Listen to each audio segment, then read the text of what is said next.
Hi, my name's Chris Candy, and this is the Never Not Run podcast. Or no, Or do the NNR for. this is the Never Not Run podcast. I'm your host, Chris Candy. And I'm Mark Nieto.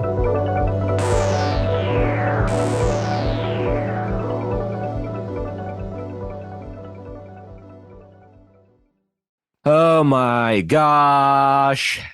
What's up, bad boy? And we're back. And we're back, episode 26 of the Never Not Run pod. Feels good. Feels good to get, like, we're getting our reps in now. Shout out to Nike for hooking us up with some shoes. Your shoes came to me. You and Tamara's came to me, so I got a Okay. I was about to say, no shout outs to Nike because I'm not wearing any Nikes right now, Chris. The Marketist did not get a pair of what are they? They're good actually. They're the Invincible 3s. Whoa. It's funny. It's like my friend Randy was like, you don't need to talk about them or post about them. And I feel like all I've been doing is posting and talking about the fact that someone sent us shoes. Telling like a Instagram account or a running account to not post about free product you were given is like a Jedi mind trick within itself. It's like reverse promotion. Totally. Yeah. Yeah, sure, I won't. I'm cool. I mean, By the way, I love on running. Yeah, I was going to say, you don't have to, but it'd be really cool if you did. Yeah, I mean, I feel like when we started this, we were a bunch of Hoka boys, and now look at us. We got all kinds of different shoes. Dude, I'm no longer a Hoka boy right now, and I'll tell you why. I had a pair. This is a sad story, actually. I had a pair of Speed Goat 3s, and they were in the back of my car. And they were like an emergency pair of running shoes, just in case like my car ever broke down and I needed to run somewhere. And I'm pretty sure either I left my car unlocked or my key was close to my car parked on the street. Some dude went in and just absconded with my Speed Goats and my skateboard. And just the Speed Goats? Oh, and the skateboard. And my skateboard and my sunglasses. Basically all the things that make me me. Yeah, another fan of movement. Yeah, exactly. This person needed to move more than I did. So alas, I am out. That was my last pair of Hokas were these Speed Goats that I had. And now I've got the Nordas, the Nikes, and I got a pair of Ultras. That's what I'm working with. Yeah, I've transitioned over to the Nordas. And I also have some Ons. About to be a proud owner of some Nikes. And yeah, now I'm waiting on these Nikes. The Nikes are sick. I'm not going to lie. They are anyone's been paying attention to my Strava, I've been getting a little quicker, getting closer to that 950 mile.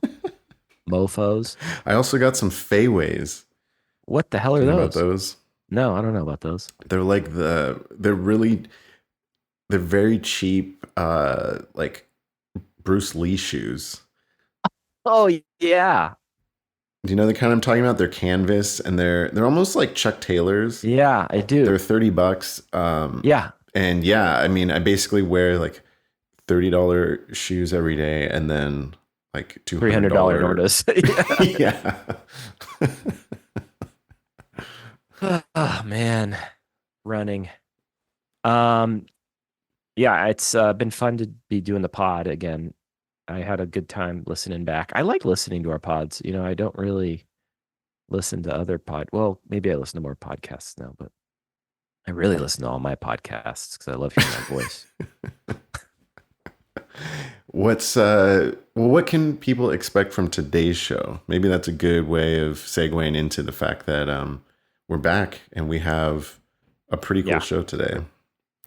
Besides the fact that I could just talk about myself for an entire episode, not about that today, because the episode focuses on this pretty interesting race, actually, that got introduced to me from a friend of mine, Chris Kazarian.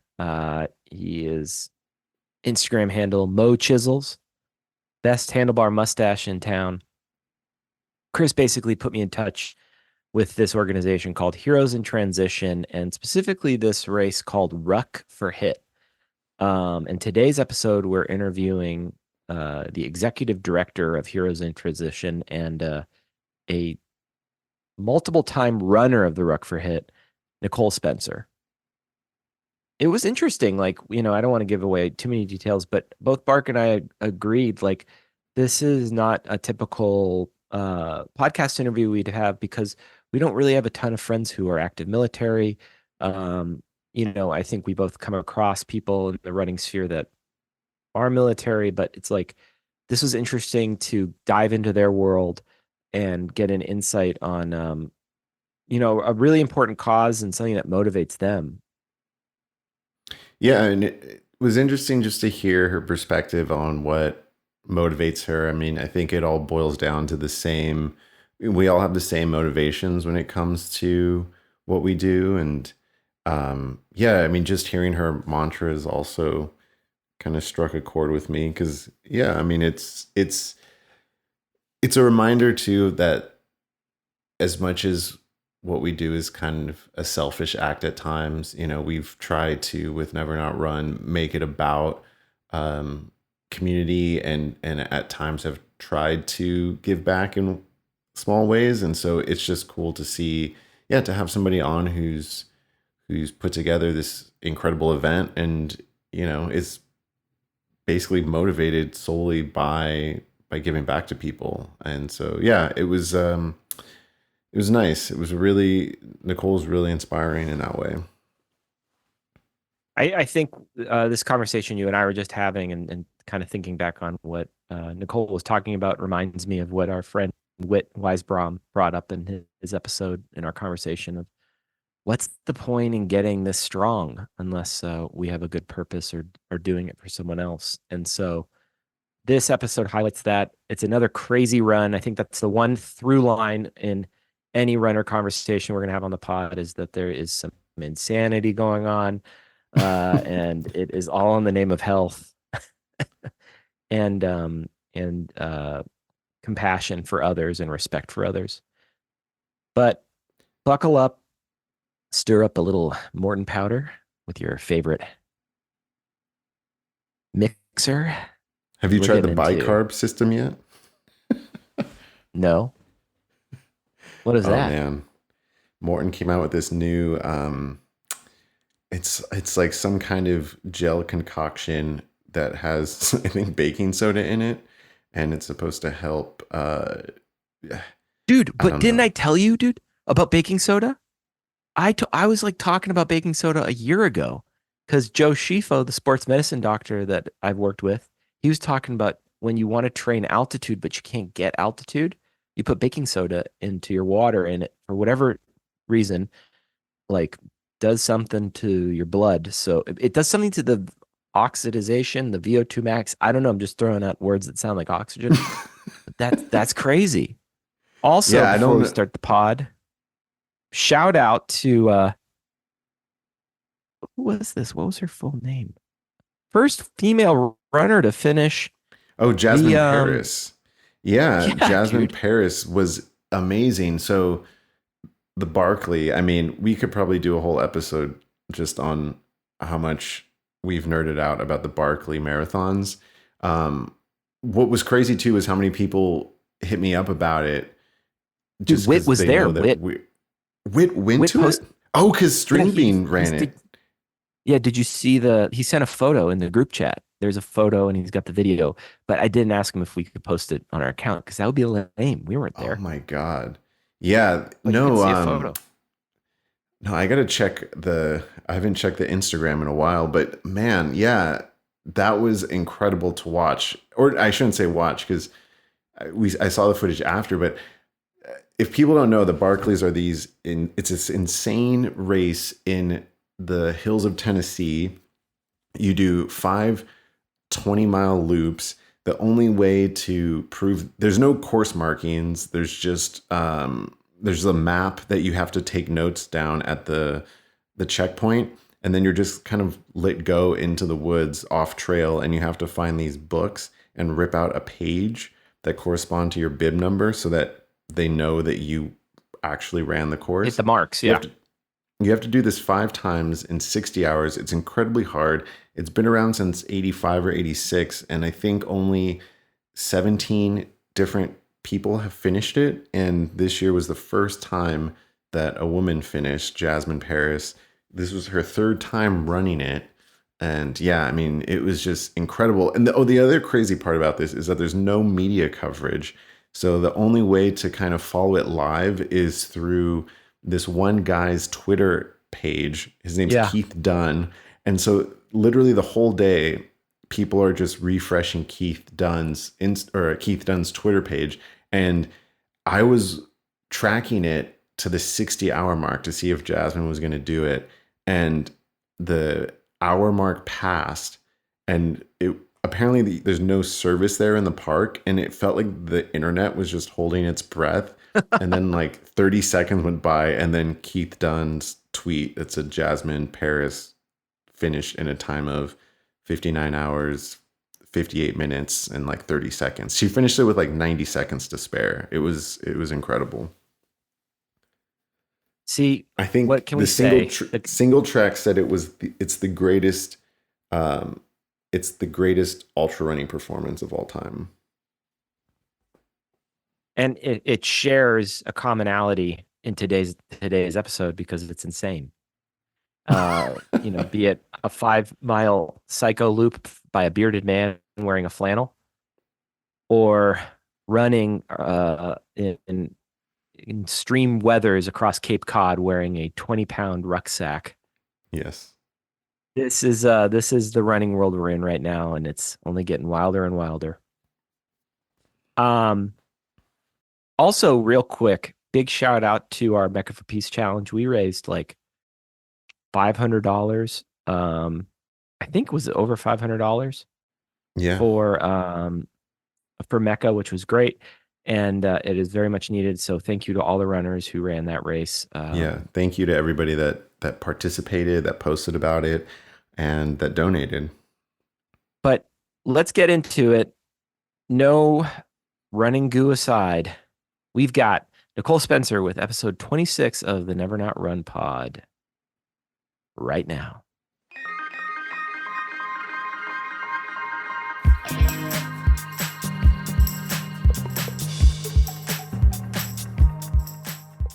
Great, Nicole. Thank you so much for joining us today on the Never Not Run pod. Thanks for having me. I'm so excited. We always ask this question at the beginning of all of our pods, and it is one that before we fully get into the world of rucking and heroes in transition and the Ruck4HIT race, I would love to know really a little bit more about you, Nicole, and what was your first relationship with running the mile? Well, my first relationship with running, whoever finds joy in it, I think there's a reason why you start to run. So many people say to me, running is something that I only do if I'm being chased, or running is something I only do because I have to find a sport to do, or running is only because I'm playing with my children, or, those types of things. For me, it really started in high school. I was a sprinter, and that to me didn't constitute running, that constituted sprinting. So running the mile, my first mile was horrific. Knowing that I didn't know what I was doing. I was like, oh, okay, I'll run a mile, but a mile's a long way when you've never run, 500 yards. So I remember being exhausted and wondering why I was doing it. But kind of fast forwarding a little bit, the miles that you run in high school for track are very different than I think those, like you said, when you're starting, to run 5Ks or 10Ks. So my first experience, although it was in high school at the time, or, running for playing soccer or something like that, my real first love for the mile was when I started training for marathons, skip 5Ks, 10Ks. My brother was in Iraq. He's a Marine. I was telling you about him. He was doing what he was doing in Iraq. And I knew that I was going to train for a marathon, because if he was doing that, I was going to do something. So that first mile that you said, that love-hate mile, was first week of training, and I literally started and didn't think I could run to the mailbox. And that mailbox turned into another mailbox, and then turned into another, then turned into 5 minutes, then turned into 10 minutes. And if you really want to know, it probably took me about 20 minutes to do that first mile. But that first mile is something that you'll never forget when you start, whether you're starting from scratch or you're starting to train for a 5K, a 10K, or a marathon. So mine was definitely love-hate. I knew that once I started, I couldn't stop. So I knew from there it was going to grow to something. And it really started my love of running. Mark and I, like we were talking before the pod started, we just love movement and activity, and we got into marathon racing and 5Ks. But when our mutual contact Chris brought up what you guys were doing over there at Ruck4HIT and Heroes in Transition, I was just so blown away by a endeavor of that feat. So I was wondering, maybe before we fully get started with some of the questions, just to explain what exactly is a ruck. So so many people talk about ruck and running and all of the things we're going to talk about tonight, and really a ruck is that a rucksack is something that our military men and women wear when they're out doing what they do. And for many of our military, they wear those rucks with all of their gear in it. They go overseas with them. They're with them all the time. It becomes a part of them. So kind of a military, coming from not from a military background. My brother is a Marine, and the whole thing kind of started for ruck when he was in Iraq doing what he was doing. I started running. I was a runner in high school, but I never ran marathons, like you said. So I work for an organization that assists veterans, active service members, and military families. And I said, okay, what can we do, to raise money for the organization that we work for? And this thing called a ruck kept being talked about. I would see it in pictures. And if you're, ever see any military pictures or people in uniform or whatever it may be, you see these big rucksacks, and you don't know, if you're not military, you don't know exactly what that means. If you're in the civilian world, it really does become a part of them. It holds their whole entire life in that space. It's water, it's food, it's their clothing, it's their sleeping, it's everything. So kind of fast forwarding to the Ruck4HIT and figuring out what we're going to do to raise money, that ruck that we wear on our back with 10 or 20 pounds really symbolizes the burdens that our military men and women face. And really for us, the ruck is a symbol of that sacrifice. And for our military men and women, it's basically something that's connected to them through all of their service. So that's kind of how we started, and what the ruck is. So how many people or how many veterans are involved in the organization? So Heroes in Transition began in 2009. We're here down on the Cape Cod, and Eric Jones was a helicopter pilot, Marine helicopter pilot, and he was killed in a helicopter collision in Afghanistan, 2009. So when they brought him home for the final time, his mom and dad, Cindy and Ken Jones, who co-founded the foundation, really wanted to keep his mission of assisting the troops on the ground alive. That was their mission now. It was their only son. Eric knew when he went into the Marines, he would say to his mom, I need to protect my troops. That's what I am here to do. That's what I'm going to do. And that's why he really wanted to be in the air, and he wanted to protect the troops on the ground. So when they brought him home, they said, okay, what are we going to do to keep Eric's mission alive? So they began Heroes in Transition. 15 years later, we're still here, and we help thousands upon thousands of people a year here on the Cape, and also in different parts of Massachusetts or Rhode Island, Connecticut, those types of places that are connected to the Cape somehow, but people from all over. Yeah. And, whether it's the marathon or some of the ultras we've done or spectated, it's really common to see a lot of veterans and military personnel. And I was wondering, from your perspective and just from your experience and the work you do. What do you think it is about the connection between endurance sports and that seems to draw a lot of veterans and military? We've met so many people. We've been doing our event for 9 years now. This year is our biggest participant list of 225 people. Of that, we have civilians, we have active service members and veterans. And I think for all of us, we have our own story. But from what we hear from our military, from our veterans that have, just started back running or being active, they said it is that feeling of, I know I have to do this. I know there's a goal. And for them, it's that release of, okay, like I have all of this energy inside me. What am I going to do with it? Where am I going to go now? So I think that's one of the biggest things that we're seeing as the years go on with our fundraiser, the Ruck4HIT. But I think more than just that feeling of you can run and just keep going and you just keep pushing yourself. And, there might not be a finish line after every mile or every 10K that you do while you're training, but it gives you something else to look forward to. It gives you another goal and another step. And I think it's just that you talked about endurance, or whether it's the ruck or whether it's your, ultra marathons or whatever it might be, that endurance type piece, it's pushing your body to a limit. And I think for a lot of our men and women that have either are currently serving or have served, I think it's pushing the body. It's not knowing what's going to come next. It's just knowing that you have to just believe in yourself and know that the person next to you, you have to be there for them. So there really is this you can't stop.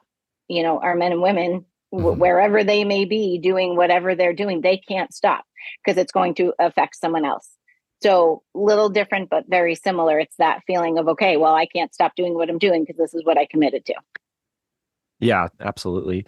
I think that's a shared commonality between people who are lovers of running and people who might be active service or service members. And I think a lot of us are goal oriented. And I think when we come across a challenge like a long marathon or the race that you were putting together with Ruck4HIT, it seems like there's some little light inside of everybody that's like, oh, I've got to try that.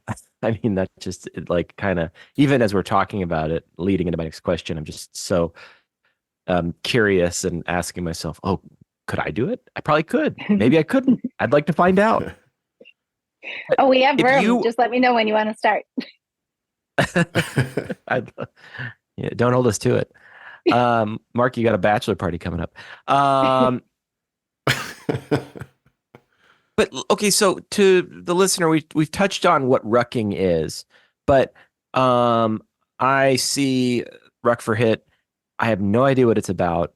Explain the route, explain what you're signing up for, and just give us a play-by-play of what your event is all about.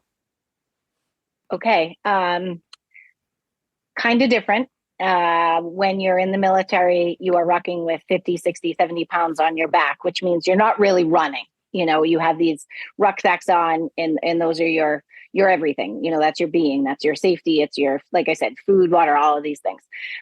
So we kind of took the idea of the symbol of a ruck and we said, we're going to create an event that's going to, be a fundraiser for our organization. Again, Heroes in Transition, we assist veterans, active service members, and military families. So we said, what can we do that's completely insane, should you say, or too difficult, or what are they thinking? How can they possibly do this? And that's what we did. From the first time that we did it, we ran from ground zero to Cape Cod. So ground zero, New York to Cape Cod. It was, everyone was like, I can't believe you're doing this. And we just said, okay, we're going to do this. I had met a Army sergeant that said to me, you work for a nonprofit. Are they crazy enough to say, give this a shot? And of course my board's awesome. And they were like, yeah, let's give it a shot. When we came over the Bourne Bridge that year, we had so many people that came up to us and were so excited that watched our progress for 275 miles. And they were like, oh, we want to be a part of this. You touch on this a lot when you talk about ultra marathons or getting excited about events and endurance and pushing yourself. And, for 16 of us that ran that, we somehow created this buzz of, oh, they can do it. I wonder if I can, so we came across the bridge, and we stood there at the finish line, and we're like, why aren't we doing this in our backyard? So 200 plus miles going through all 15 towns, running 2 to 4 miles with weight, 10 or 20 pounds as a symbol of the burdens our military face, through the night, through the next day, through the next night, into the next day. I mean, we're running 30, 35 hours. Can anyone do it if you put your mind to it? Absolutely. If you've never run before, can you do the Ruck event? If you train and you commit to it, I truly believe that with training and with, all of the things that we offer with our cross training and our programs and all of these things, well, we have 225 people doing it this year, and they literally range from age 18 to 70. So, wow. It's inspiring and exciting. And, like I said, you're running 2 to 4 miles at a time, in relay format. So somebody's always out of the van. You have 7 runners. Those 7 runners just continue, running every 7th leg. And then the drivers are always driving. So they're getting you from point A to point B times 70 exchanges. Wow. And you mentioned some of the training. Could you outline what that looks like? How do people train for something like this? Do they just put on the pack every day and go for runs, or is there cross training involved? We've gotten smart in the last 9 years. I didn't say we're super smart, but we're getting smarter. The first time that we did this, and I'll never forget it, we actually started with 20 and 30 pounds. 9 years ago, a lot of us were a lot younger. And when we started it, we were like, oh, this is awesome. Like, we can do this. And then we realized, what can we do to sustain this event? One, run. You have to run, and you run without weight to begin with. You have to get your body ready. You have to get, you got to get that going. So we start with that, just running, making sure you're up to about 10, 12 miles that you feel comfortable with. Then you start breaking it down from there. But in between that, what we've really noticed that's been super helpful, and we're so lucky to have this opportunity, we do a ton of cross training. Every Tuesday night, there's the Fit Plan of Cape Cod. They've been awesome to us. They have a cross training program. They've created daily workouts for people. So if you're part of us, you literally have a training program. You have that there is a run 7 days a week. And we really don't start with adding weight in until people actually start putting it on their back and walking with it. That starts with just putting it on your back. And then you add weight as you go. So then you get up to 10 and 20 pounds, depending on how much you actually weigh yourself. So it's we've like I said, we've gotten much smarter. It's very regimented. We've given, many tools so that people don't get injured. And I do have to tell you, the biggest thing that I can say, and the biggest, one of the things that gets 225 people to cross that finish line, is our physical therapy team throughout the course. They are second to none. We have volunteers, licensed physical therapists that literally get us through every exchange.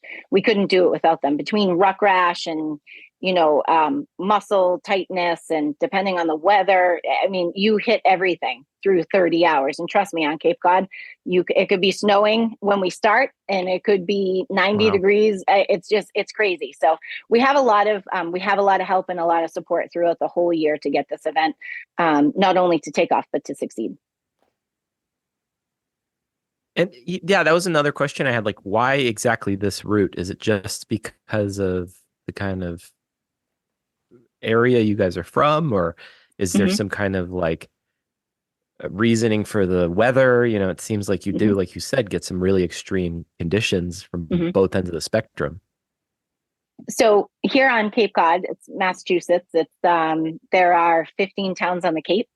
And our whole goal is to raise awareness and funds for Heroes in Transition. So we said, how cool would it be to go from one end of the Cape to the other and back again?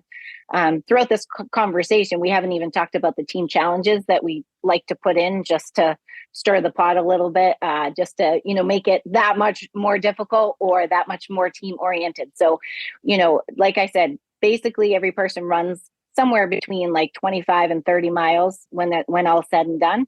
And then we do 3 team challenges throughout the event. So most years we climb the Pilgrim Monument, which has almost 300 stairs. You come up and down that. You do a challenge over at the Coast Guard station in Chatham, and then we do another one at the Boardwalk in Sandwich.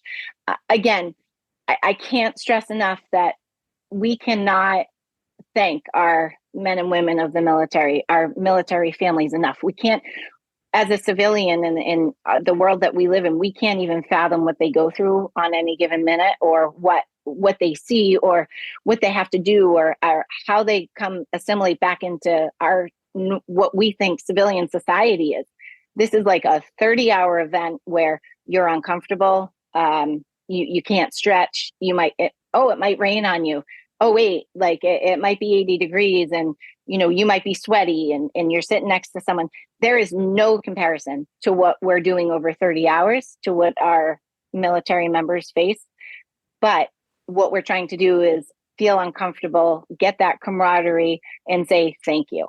And that's why 225 people are taking part in this event, to just want to say thank you and give back to those who, give they sign away their life. And that's the important part for us. So it's just our way of saying thank you and giving back to those people that do that for us. Yeah. And as you mentioned too, it's probably a beautiful time to reflect. It's not so much maybe about creating a simulation, but yeah, just giving people the opportunity to reflect on some of those things you just mentioned. Are there any stories maybe that stand out to you from the races, or particular moments that you really are really fond of? Oh, there are so many. I've been lucky and, blessed and lucky enough to have been co-directing the race since its beginning. For the first 8 years, I was able to actually direct the race and run on a team. Because because it's getting larger and we need more people on the course, and we really felt like safety, was our number one priority. I did not run last year. That was the hardest thing for me because of the stories, because of what you see, because you see people pushing through. I will tell you, at 2 a.m. on the second day, when you're in the middle of Chatham on one of these windy, we use all different, we're either on the road or we're in a trail or whatever it may be. It is scary. And you are, lack of sleep, lack of food, whatever it may be, you do not know how you're going to keep going. Everyone has a reason for doing this. You have to, because if you don't, what's going to get you through? So many stories that we have, we have people that have lost family members, or we have people that are running in honor of somebody. There's so many. And I think one of the things, and I would tell my personal story again, I began because my brother was doing what he was doing in Iraq, and that really started my running. But for the Ruck itself, I think so many people are either active service members that are running, veterans, they have served, they have family members that have.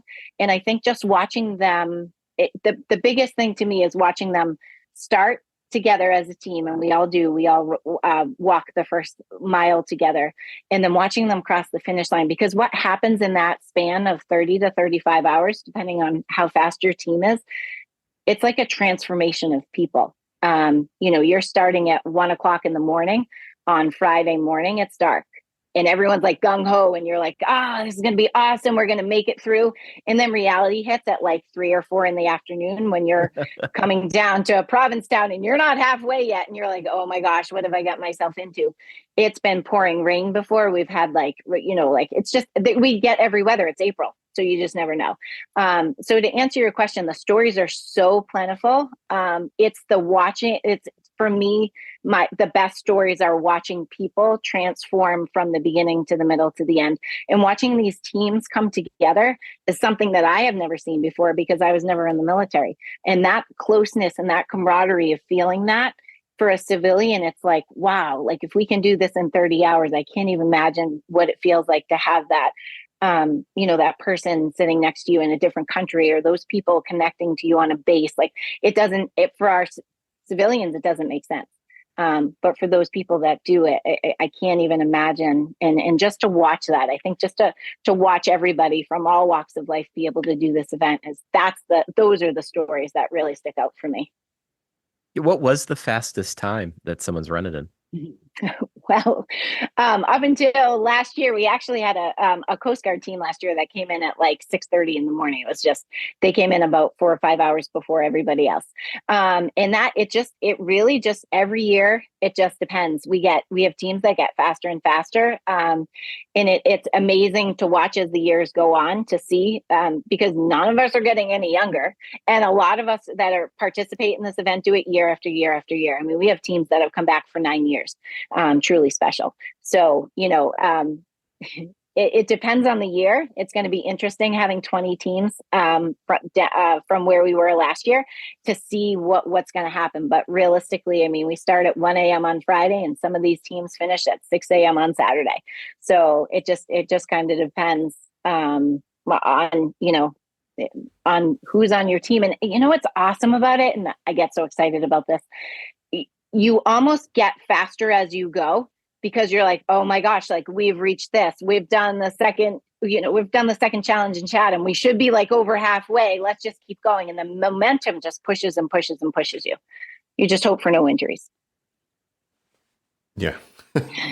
Chris and I are based on the West Coast. Is there anything out here like that? Or is there any in the future? Will you ever partner with any orgs out here? Or, is this going to be limited to Cape Cod? No, Ruck4HIT's one of those things. Obviously, the word rock, the number 4, and hit, that is heroes in transition, with letters. So, in a perfect world, I think all of us that are a part of this event would love to see it go further and be able to help more people. We're 15 years going strong in our organization. We know that we assist veterans, active service members, military families right here on the Cape and beyond. Could we bring a Heroes in Transition somewhere else? I mean, it would be amazing. Is there an event like the Ruck4HIT anywhere? I don't believe so. Not in the way that we have it planned out and done.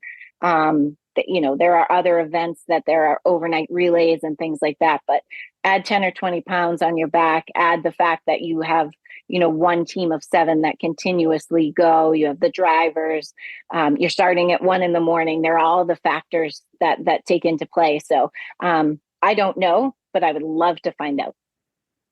What was it like for you? I mean, you touched on it briefly, like you said you'd run it several times. It's eight times you've run the Ruck4HIT. Mm-hmm. Yes. What was your first year like, when you were getting involved in this? Well, that first year we ran from New York to Cape Cod, and we had no idea what we were doing. And when I tell you we had no idea, like, we trained by running like 20 pounds for 8 miles. Like, you just don't do that. Like, we learned the hard way.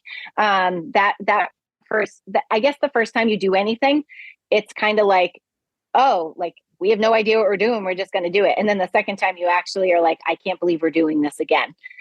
There's something special about it. It's like, why did I sign up for this again? Like, what am I doing? Torturing myself. It becomes part of you. And that's what I remember from the very first time we did it. It was that feeling of, I'm not doing this for me. I'm giving something to somebody else that's going to help them in their life. And I think, we go back to the why you're doing this and the stories. And I think everybody has such a different story. And one day I'd love to tell you them all. Well, not me tell them, but let, our participants tell them. It is the most inspiring, hardest, most amazing event that I've ever been a part of. And my complete sadness right now is that I'm not part of that piece of it anymore. But I know that where we are at, we're giving more and more people the opportunity to have that special feeling that I know from when we finished the first time to every other time that I've done it. And those people that continue to do it feel the same way. what you wear on your back, that symbolizes something. It becomes a part of you. You put it on year after year and you're like, oh, it's time. It literally just becomes a part of you. The ruck just becomes a part of your life now. Yeah. On that note, then, what's a good way for people to get involved? Can anybody sign up, or do they need to put together a team first? Like, what if somebody's by themselves? Can they just reach out and will you put them on a team? Or We're 5 weeks out right now. We have 20 teams. So we're Wow. excited to be ready to get all of these teams out on the roads for this year. And I think next year we're going to be the same weekend next year. We're always going to be that last week in April now. So can we have more than 20 teams? Absolutely. Can you come from the West Coast, wherever you are? Absolutely. I think the more the merrier. We're going to try for our 20 teams this year, see how that feels and what it looks like. But we only see it, listen, at the end of the day, we're raising awareness and funds for the organization Heroes in Transition. We run 13 programs a year. We're always working on new programs. You'll see we're 15 years strong. We're going to have a building, and it's going to be named the Jethro Center. I see this. We see it. It's our 5-year plan. Hopefully before that, we want to be able to house our programs here on the Cape and be able to offer space where we can do our equine classes and our resiliency classes, our reboot and regroup classes, where our co-founder and president can teach cooking classes. You can have a place where people can come and just feel that space of, okay, here's your calm, here's your space. This is what we're doing today. And that's going to happen. I know that. So 15 years going strong. This event allows us to run our programs. I didn't even say this. Our programs are free of charge. They never will cost a penny for anyone that comes into these programs. We're not federally funded. We do that really specifically so we can run 13 programs. We ask our participants that are involved in our programs, what do you need? And then we are able to offer that because we have funding like Ruck4HIT or our gala. We get, sponsors. We have our community partners that come in. We are so lucky to have the people that we have involved in our fundraising. And that allows us to give more programs that people really need and want. And we make sure we ask that. With all of these years that you've done it, is there a year like that was like just so brutal on record, like that was just like how is this one, how are racers going to get through this? Because we've never really had a race director or someone who's organized anyone on the pod per se. Like, you're putting this race together. Have there ever been ones that are like, okay, this is just too brutal, like it's boiling hot, or there's like a blizzard coming through? Well, explain like maybe that experience. Yeah, what would it take to cancel the race? Maybe that's a way of summing it up. Probably nothing, but it is very difficult for us to cancel. We when we train in everything, and we have a huge organizing committee that gets together and does all of the pre-work for this, and they're out on the course, and we have a safety team, and we do all these things. There are 2 times that we have had to talk about what we were going to do in the midst of it. The first one was the first year that we did it on the Cape. We literally had a nor'easter come through. And when I say, I mean, the rain was like, if it was snow, we would have been buried. We didn't stop because we don't stop. You just don't. You get wet. You get soaked. I mean, that's just the way it is. We make sure that safety wise, if there was ever a reason, we talk to our safety team. That was the very first year. 2 years ago, we had to stop everyone for lightning. So for 56 minutes, we halted everyone on the course. They had to find, obviously shelter. We started up again. Ice in April could be snow in April. That's the one thing that we haven't had. Flurries, yes. Full on snowstorm. And I'm going to say it, and I hope it doesn't happen, but there is a chance. We've had 90-degree heat. And like I said, that was one of the other years. We went from one end of the Cape to the other, and there's like a 60-degree. It was insane the way it happened, from almost 60 degrees difference from when we started. And I have no idea how it happened or why, but this front came in. So it's almost like, no, we don't cancel. So, you make do, you figure it out. You bring extra clothes, you smell. I don't know. The van is disgusting. I don't know what to say about it, but you know what? No one quits. And that's the thing that's so important. As bad as it may be, these men and women that are out here participating in this, whether they're a driver, and the drivers are just as important as the ruckers, or a night support runner who comes literally to run a marathon next to these runners that are, that have been wearing 10 or 20 pounds on their back. Our night support runners are right next to them, making sure they're, delirious and making sure they're going the right way. The commitment level to those participants is really something that I don't know if there's another event that has that commitment level on a big scale. And that's what's exciting to us. And our volunteers, I mean, forget it. They're just out there all hours of the night. That again, committed to and dedicated to something that's bigger than them. Yeah. No, we usually end the shows by asking people what their runner's high is, but I feel like for you, we'd have to reframe it a bit. And I was thinking maybe what's the one you mentioned your brother served as a major inspiration for this. And so I'm just wondering if there's a specific memory or quality about him that motivates you when you're out there, or if you maybe have a mantra that you like to repeat to yourself as you're moving along. I think for me, there are songs that help me, but it's one more step. That's what I say. Like you have to just take one more step, because one more step's going to get to another step and going to get to another step. For me, I think that's what it is. For so many people, they have something different. And, I think of all those men and women that didn't come back. I mean, Captain Eric Jones isn't here. There are so many of our, our Ruck family that aren't here. And that's what keeps us going. I think it collectively keeps us going because we tell the stories and you hear them. And on a personal level, everybody has that one thing, just like you said, your mantra, you just keep going. It's just one more step. It's one of our teams is one more rep. It's like that. You have to have something, because it's the only thing that's going to keep you going. And I think that's so important. It's so cool to hear year after year what those are for each other, because that's what keeps you going in that van. Can you tell I'm passionate about this? It keeps you going. It does. It's like, okay, let's go. Got to get up. Maybe I'm not so exciting at 2 a.m. on the Saturday morning, but once that sun comes up the second day, you're like, okay, we got to finish this. So all the aches and pains go away. I have actually one final question for you. I think that would be great to round out the show. What would you tell someone who is going to go on their first Ruck4HIT and they have no idea what they're in for? What piece of information would you tell that person to get them through to the end?